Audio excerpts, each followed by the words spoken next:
rather than tearing down your opponents. And right off the bat, they didn't do it. More of these personal attacks and pitting one person against the other. That's the message you're sending the country. That's the way you should, you're role models, and you're terrible role models.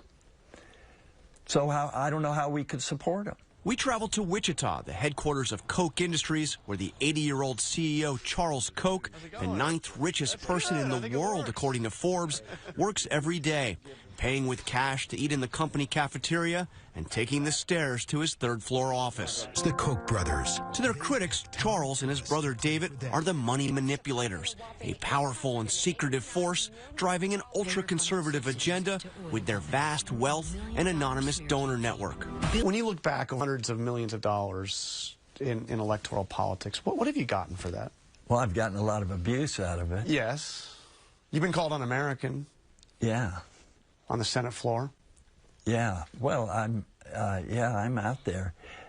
What have we gotten for it? There have been some good things, particularly at the state and local level. But the national politics has been disappointing. Over the last 6 years, you got government shutdowns. You got a Republican Party that seems to be the center of gravity, is anti-immigration, critical of free trade.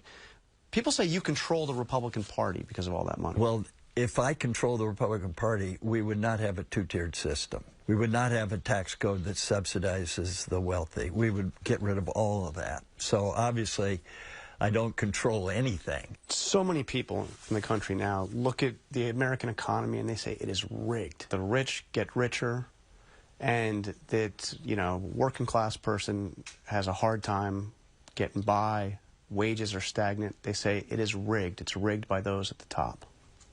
It is, and that's in the policy area. That's our #1 policy objective to change that. What I call it is. So you agree that the system is rigged? Absolutely. Is rigged in favor of the wealthiest? In favor of companies like ours, because we have this corporate welfare that benefits established companies and makes it very difficult for somebody to get started. Well, and Republicans are adamant about protecting a lot of these tax breaks. Absolutely. No, and I can see why they say, well, there's a tax break over here, we need one here. Well, that's the wrong attitude. We got to get rid of all of them. I don't hear any of the Republican candidates talking about this two-tiered system and getting rid of it. So that's why we haven't supported any of them. I read, oh, we've given millions to this one, millions to that one, and millions to oppose Trump. We've done none of that. We haven't put a penny in any of these campaigns, pro or con. But I'm sure you've been asked to contribute to the Never Trump We have. movement. And why not get involved in that? I mean, here's a guy that... Because that's not what we do. What we're trying to do is build alliances to make the country better. Like we have one with the White House on criminal justice reform. You do it by trying to find areas where you can work with everybody. So are you going to sit out this presidential election? Well, we'll see. I mean, when we get a nominee, then we'll explore that. And we don't want arm waving.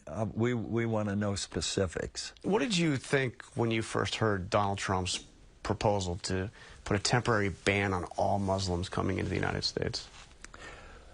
Well, obviously, that's antithetical to our approach. But what was worse was this: we'll have them all register. That's reminiscent of Nazi Germany. I mean, that's monstrous, as I said at the time. And when you hear another top presidential candidate talking about making the sand glow and carpet bombing in the Middle East. Well, that's got to be hyperbole, but I mean, that a candidate, whether they believe it or not, would think that appeals to the American people. This is frightening. When you look at the presidencies of George W. Bush and Barack Obama, which one, in your view, was worse? I know you don't like either one. Well, no, I would compare it to more toward Bill Clinton. Just in spending and regulation, the government grew much more under Bush's administration, who was, I think, a fine person and tried to do the right thing, but was misguided. And got us involved in a war that you adamantly opposed. And tried to create democracies in countries where that's counterproductive. Am I hearing you correctly? You think Bill Clinton was a better president than George W. Bush? Well, in some ways. In other ways, I mean, he wasn't an exemplar. Yeah.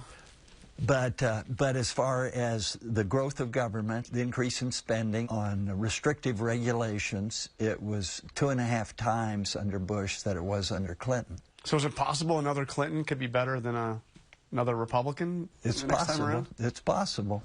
You couldn't see yourself supporting Hillary Clinton, could you? Well, we would have to believe her actions would be quite different than her rhetoric. Let me put it that way. But on some of the Republican candidates, before we could support them, we'd have to believe their actions will be quite different than the rhetoric we've heard so far.